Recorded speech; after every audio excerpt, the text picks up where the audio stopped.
Hey y'all, welcome back. I didn't film an intro, so I'm just going to show you my view since I always do. I am in Chicago, flying back to Edinburgh, Scotland tonight. So I'm going to be using my Maybelline Fit Me concealer, put that all over my lids, and then taking my Real Techniques diamond sponge that I love oh so much, and patting all of that concealer in. This will give a nice solid base for the eyeshadow. Now I'm taking my RCMA No Color Powder and patting that in all over the lids. This helps keep the concealer from being sticky and it makes the eyeshadow blend better. Taking the Jaclyn Hill palette, opening it up, using the two transition shades. Mixing both of those and just placing it mostly in the crease but also all over the upper and lower lid. This is going to help the colors that I use fade together and it will give a nice seamless look. So just make sure you blend that all in. So I'm going to go back into the Jaclyn Hill palette and take a darker shade. I'm going to put that in the same exact spot that I put the other transition shades. So it's going to be mostly in the crease and the outer corner, but also blending it up and down. Going back in for an even darker shade and going to focus that right in the crease, mostly keeping it on the outer crease, but still blending it up a little bit and blending it down, but want to keep it in the crease. Taking my finger and going in with this shimmer shade, going to pack that right on the lid. All over. I like to use my finger because I just feel it works better than a brush. Now time for lashes. I'm using the Ardell Wispies and I always get the longest ones. So I take the scissors. You always want to trim your lashes to your lid. So I go in 2 segments because that's what fits my lid and I cut it there and I use my Kiss Strip Lash Adhesive Glue. I'm going to place that glue all over the band and I'm going to let it dry. I do let it dry longer than it shows in the video. I let it dry for about 30 to 40 seconds. Placing the lash in the middle and then I move to the outer edge and place that and then I use my finger and work it into that inner corner. So I do the same thing that I did on the other eye. I cut it, put the glue on, and I let it dry for 30 to 40 seconds. And then I'm going to start by placing it right in the middle of the lid and then I set the outer corner and then I move on to the inner corner and I stick it right there. So then I'm using my Wet n Wild Photo Focus Primer. Put a little bit on and I rub that all over my face. And this does make my face turn red whenever I do it, but it's just because I have very fair skin. So then I take my Makeup Forever Step 1. Yes, it is dirty. I travel with this, so that is why. And I go ahead and I put that right in my T-zone. That is where my pores are the largest, so I would like to make them smaller. I like to pat this in the skin and then I like to rub it in.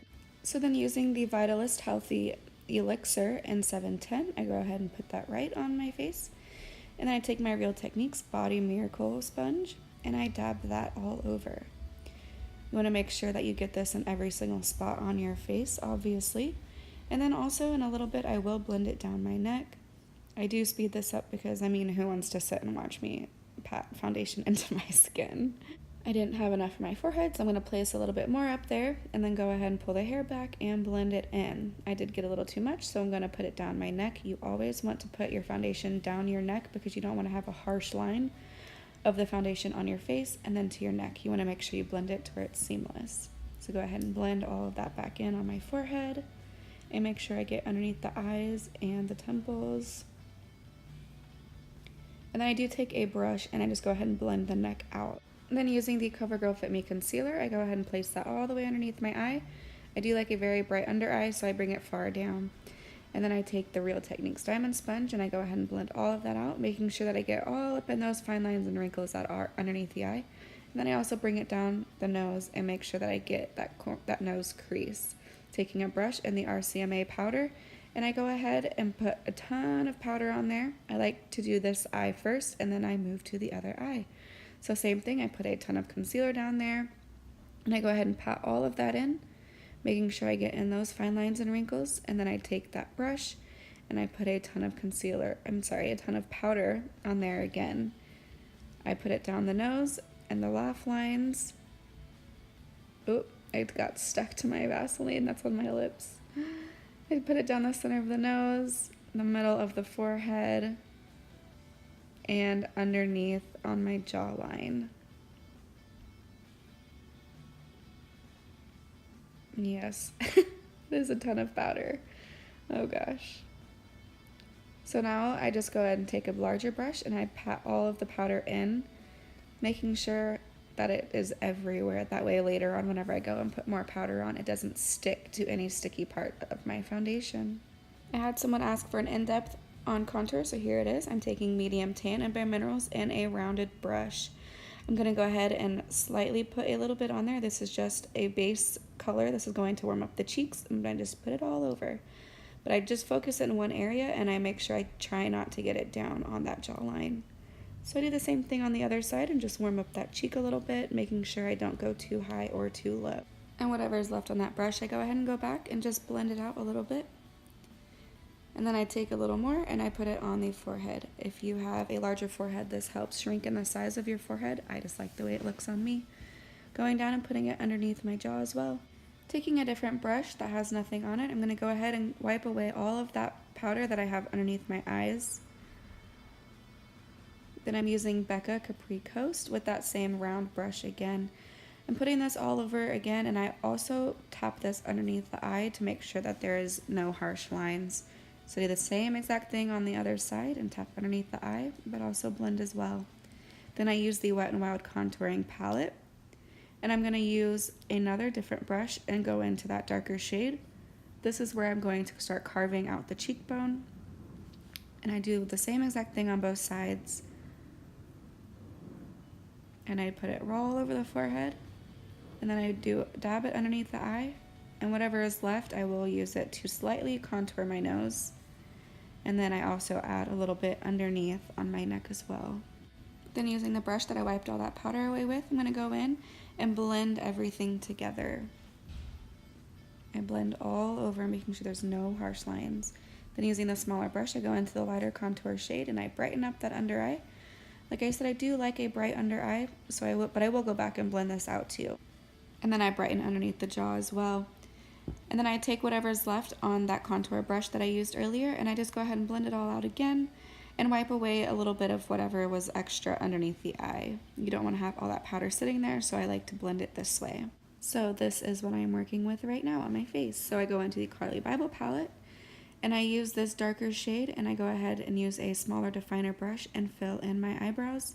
I do start in the beginning of my eyebrows and then feather it out until the end. And I go back in and just put as much as I feel is necessary. And then I do the other eye.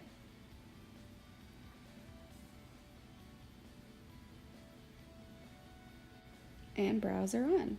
So going back into the Carly Bible palette, I use a smaller brush and I mix the white and the pink shade together. And I go ahead and place that right underneath the brow bone. This is going to help brighten it up and give you an instant brow lift. And I go ahead and take those two colors as well, and I put them right on the inner corner. This helps open up the eye.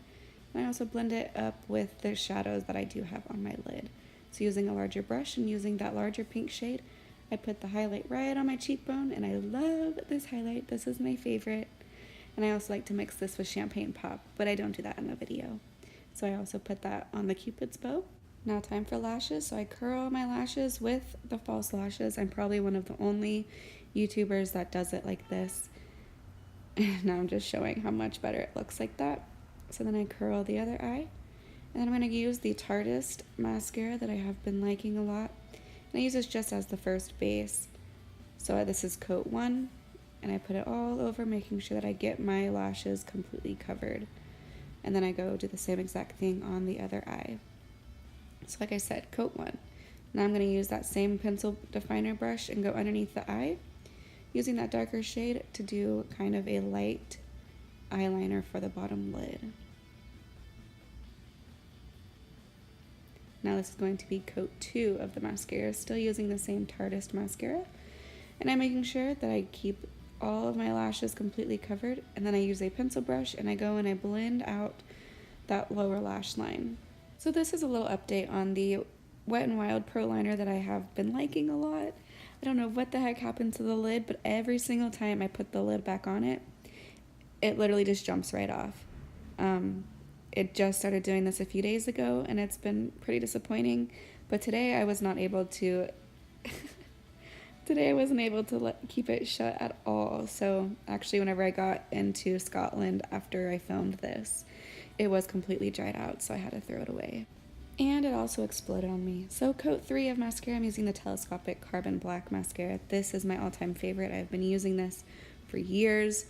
So I'm going to make sure I have a nice base at the bottom, making sure that all of my lashes are completely covered.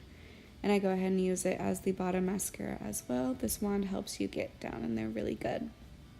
Doing the same thing on the other side, covering up all of those bottom lashes. So using the Makeup Forever, this is in shade 105. I love this lipstick. It does dry down a little darker than how it first goes on, but it is still very pretty. I do really love this formula. It is not drying and it's very stretchy once it does dry down. So this is the completed look. I did throw on some clear brow gel so you can see that drying on my brows. But this is the final look. I really hope that y'all enjoyed it. And I will see y'all again soon. Thank you for watching.